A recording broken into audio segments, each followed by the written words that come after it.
Hello everyone, আসসালামু আলাইকুম। সবাই কেমন আছো? আলহামদুলিল্লাহ আমরা ভালো আছি। তো এই তো নতুন একটা ভিডিও নিয়ে আসলাম। তো আজকে বানাবো বিস্কিট। তো সেই বিস্কিটের উপকরণগুলি করে নিতেছি। তো এখানে চিনিটা আমি ব্লেন্ড করে নিলাম, সাথে কিছু বাদাম। তো এগুলি করার পর সাথে সাথে এখন এগুলি রেডি করে নিব। তো এই তো আমার বাদামটা ব্লেন্ড করা হয়েছে, আধা ভাঙা করে দিছি। তো খেতে কিন্তু অবশ্যই ভালো লাগবে। তো এখানে আমি সাথে ময়দা অ্যাড করব। তো আমি চাইলে আপনারা আটাও নিতে পারেন। তো ময়দা অ্যাড করছি, সাথে দিচ্ছি বেকিং পাউডার, খাওয়ার সোডা আর হলো সামান্য পরিমাণ লবণ।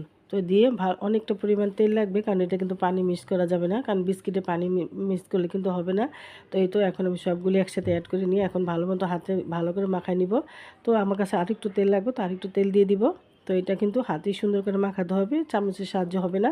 তো এই তো আমারটা কিন্তু আঠালো আঠালো ভাব হয়নি, তো আরেকটু তেল দিতে হবে।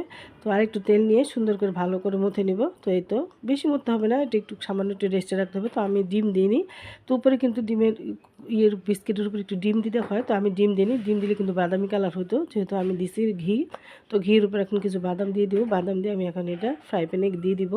তো এটা বেশি লাগবে না, 10 মিনিটের ভিতরে বিস্কিটটা কিন্তু হয়ে যাবে। আর বিস্কিট এত খেতে মজা হয়েছিল, পরিবারের সবাই অনেক খুশি হয়েছিল।